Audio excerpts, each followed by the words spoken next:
Wagwan people, it's your boy again, MC Nyulo kama kawa kama dawa. It's another Wednesday. Saparo Diambo. This is where we interact with you people. Jomane yoko kanyo, jomaneno wa jomawinjo wa. Nyaka ina levas mine nino kakineno no. Ano kanen. Makita ngope kisungu thimbele polidwa wakuendo. And right about now though, we have an incredible guest with us. Ilungo ningawa. Ndogo Jara. Miaka pela kanyo.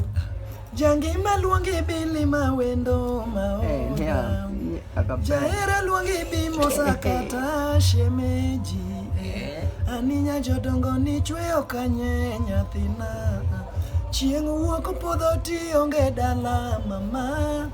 Seche kalo ndalo kalo ionge. Yes, it's me your boy Ndogo Jara, aka the Golden Boy. Basi yudu tumbi kanye baba. Bas kidwaro thumbena idhi YouTube kacha Ndogo Jara. Kidhi Ndogo Jara wiki kwilgi subscribe. Wantie Amazon, wane Spotify, wane iTunes.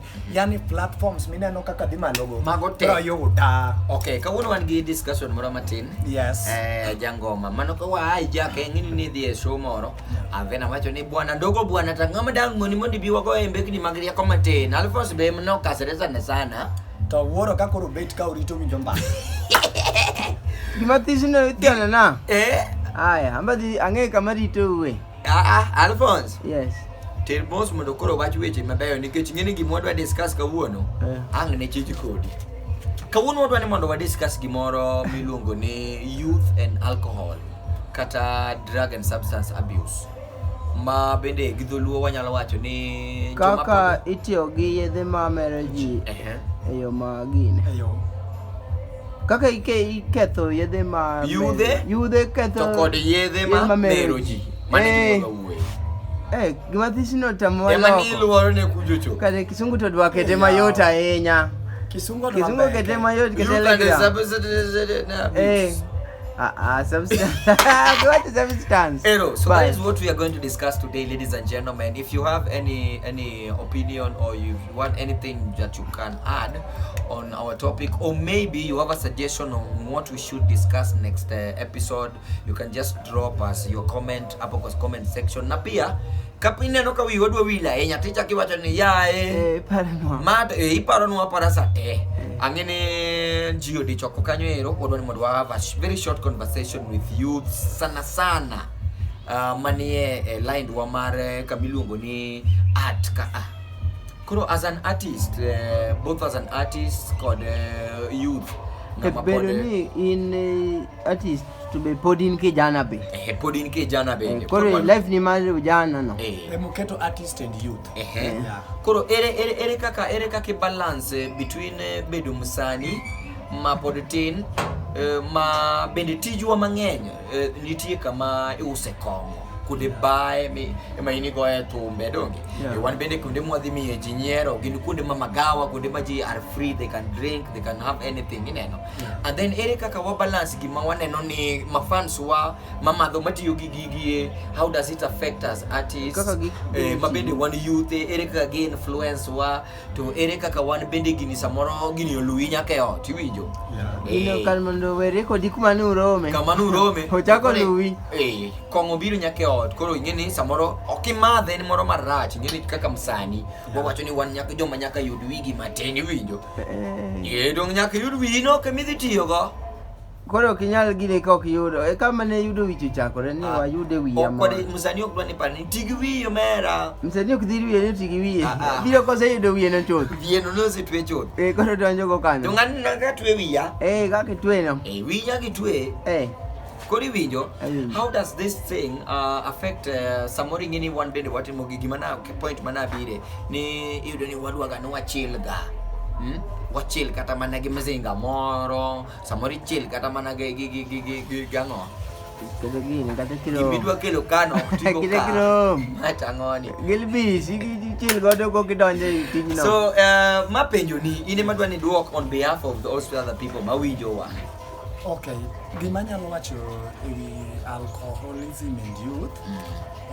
Gimoro ka gimoro kitimo lure gi kaka kiti pachi. And then anawacho ni sama di stage amadhi timo gicha cha match officer. Match officer ma is something like maybe make you the office gokinyi rwako suit spray then tidonjo kate e dinga ni tidai ni timina di office no okay dwaro yuma being ni clubs mwagoche challenges ngeny sana kendo ngeny saidi nikech kwa they perform what they entertain to joma nigi stress ka idwa ka stress gi ka iket kaka mari kata joma mor kabisa gidwa celebrate and then sama gi celebrate gi madho kongo moche chande ingeni en samo biro madhe no otime part time. True. Yeah, otime part time. Osea gire mo. Dwaro kama koro dhi wemo to gimoro more.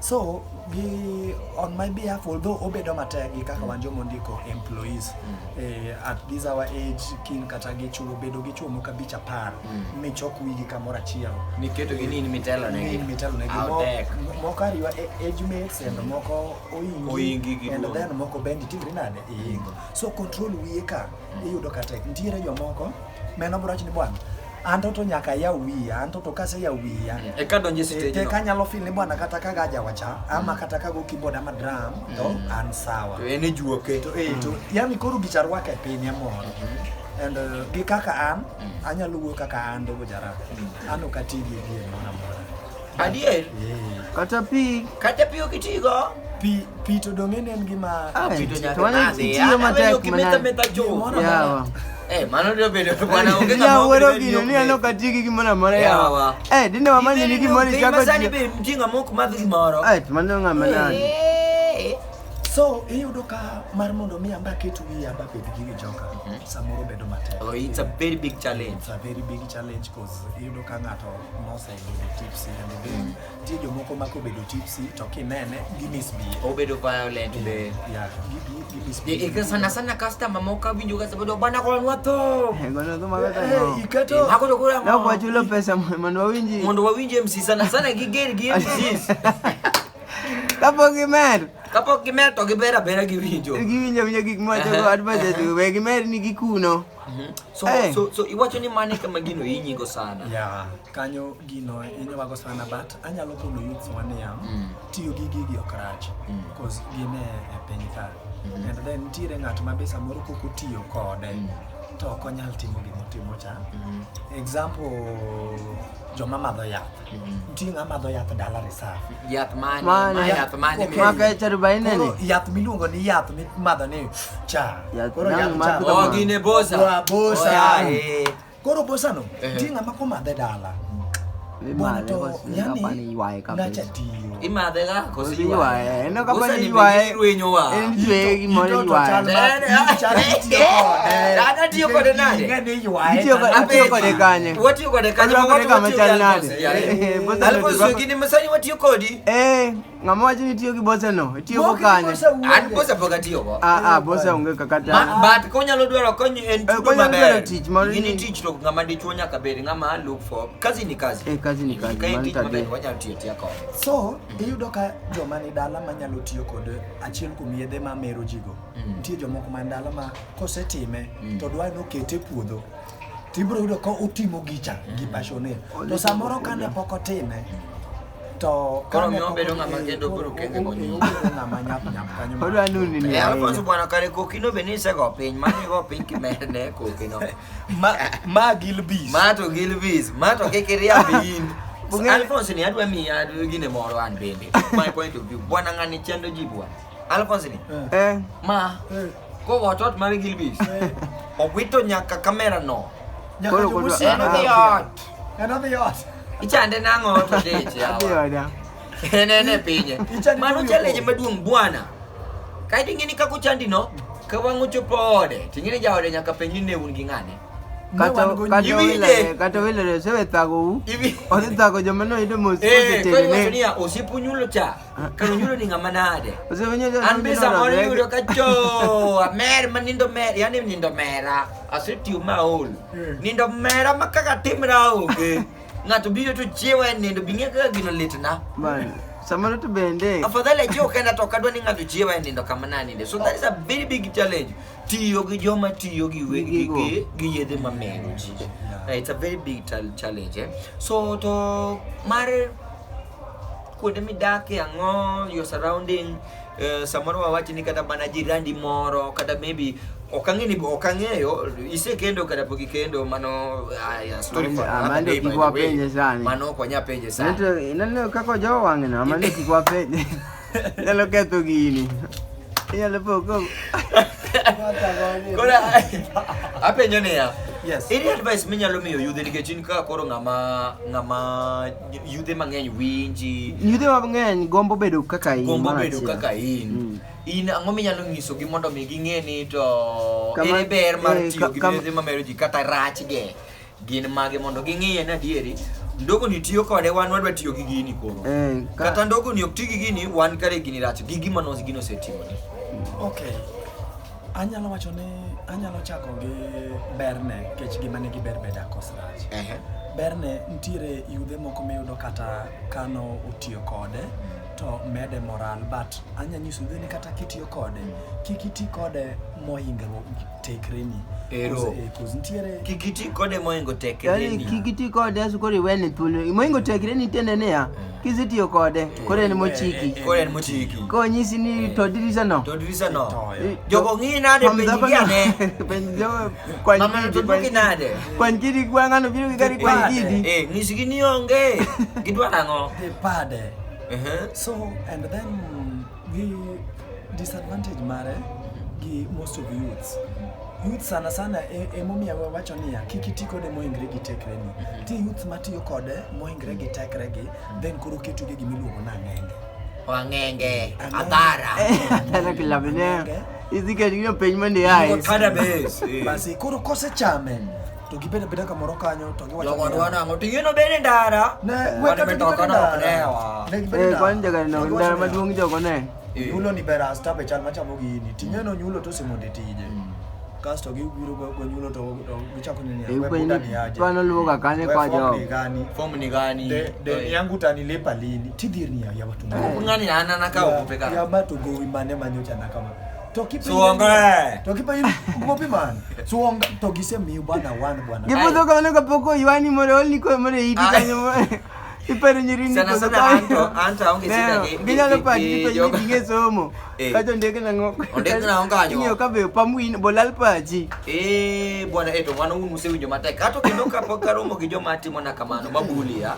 but an sana joma wang'o iya gin joma nena yini ngama nena mine sana ya wango matimu ga mine gi joma dongo ngato ko nena ka yini ana city kutija by the way ana ne joma ok ng'eyo inyalo winja e Dala FM 98.8 mano from work tich nyaka tich abich sa paga chiel nyaka saa 4 morning breakfast kanya wane mo wantie yamo koro yini ka sera tich amundu tich gimoro saa 10 asedhi by saa 4 aseduoga asewuok tich saa 10 ka pogi chiew pok ginena Sapar no sangwen mabe pod gi kore samoro moko kore kachi gigo dasta gikisumbua kae mapodi ngini ok yo marach but kisumbu is slow podi kisumbu dongo mos kisumbu ni gidala dala mano ni kisumbu ni get ibiro ka kisumbu ka maji chiwe maleo kaka de ji chiwe dala dipo twenyere ji ok da chien yudo ka gimoro sa uchiel kor kiyudo ka ji wuotho intendo tingo miket ni intendo tingo miket ni intendo kor tingo miket ni ringo go mane nakachangogi kore ineno Kisumu kae ka ng'ato nena kamano ka seduogo iwinjo adhi akawa kata mana koro bia na moradi maduong bia to nyaka tamadhi magata kinega to nega ne negi mondo kedni chupa neno mero kanyo kedni gimo miyo negi no adwa kata mana chamo lunch mwana wacho ni bwana bang chamo lunch ni bwana bang gweno ma heavy no bwana wakawe kata mana bia mora chet mang'ich monda awole wi gweno no tu mondo miane kaka dang chal jothuru yawa so miketa bia no yo moni keto bia no tiwaji gichako kuodhi ni machi ne ino tich mutiyo en mana chiemo gi men rwakruok maler tich motimo tonge tich motimo tonge sama chowete gi wuok sa neno wakwa bedo ka ing'eni jomoko wane gorofa jogorofa cha jogorofa magacha bing'eni koro neno macho ni ineno gi koro gine TikTok koro iwacho kata niya koro gigo plan yawuotwe gi to timo tek koro gichoro gin koro gichoro mar Nyasaye makina gi kigange lukumo woni ng'alelo ko ati jogo to ni kamoro sani ng'eni wan kamoro jomoko jogi to neno Kendo girach. Koro man is the biggest challenge. Molo to ka gineni kitiyo gi gima nyalo loko pach dhano. Biano, ana jiyo sejaja mang'eny molo to gi yewi ani bende. Iwinjo. Ng'ato ka neno dojo ni bwana manga maonge tich. Kiango. And then you the wete na bende chak paro ni an wimbese ge. Gin wete ni. Iwinjo. To gipelo ni mbese ge. Onyulo ni. Mamozuko wiye ras ni bwana. Ras ni kuro ni kibrit. Ras chal nade. Okay yo marach. Okay ni okanya mi kibrit ka an go. Bato katiga go. Okiti kibrit. Lakini ntika kimarach niya. Ngato yude okiai kata bana dogo tena ajira nsadie nare bwana. Nsadie nare bwana. Makukinga musmage. Kati winjo kikalo. Iwo mana ni yani gik moko mana timore dala chone jikon bwana konyo wach ni konyo kibrit ile ori jikon. To ni ngato nomko di bwana bedo kata mosi iwe to kwa kibrit. Bwana katu kwa kibrit and then youth obedo stereotyped as joma nyaka ti. Nyaka ti go. Iwinjo. Isebedo youth ngama pod tin. Iwinjo ka ngato ok ongeri, owuondre ni en angera but ok en angera. Kingie mos. Mane kaka en. Omera bwana, omera iseja ko madho nyasore donge. To tije kongo mang'eny mimadho no, yani odwa no owuondre no ngeri, kare owuoyo kodi e yo mo. To pare just imagine ni okiti gi gino. How would you feel? Ato bi ata madha yie. Ing'eni gimarach. En ni kare jidwangi yani ngato ng'iya ni to se judge physical appearance o profile yani kako seneni no usengeni ma o gema to koro ni do idong in kata gi jeans ni moro gi Timberland adier ikedo kata bileng mo yo ni japo to kare ini yaro mana Timberland lakini wanyiswe thoth ji te moro masuko ras okawacho ni in thoth joma kane gini sigande gine nitiere kanisa gimoro magitiega kanisa gimoro ineno most of artists mag reggae kanisa no nitiere noktim ga ginene noktiga gi kibrit men laki Philip Dube nitiyo gi lighter notigi lighter koro king'iyo Bob Marley miwacho ni en king of rap gi men mano kelo reggae en odaga mana kata kiyudo komo picha to ting'o tiende kaka ting'o to yue to picha chami mos mano Bob koro Nesta chai male dong koro ikawach gik mok gi Bob Marley Nesta mane mikete Nesta nyinge madiere imekado kijadege nyinge Bob madiere Nesta nyinge madiere makita ngai pana kia Nesta bwana wakato hini ikatho disi kasoro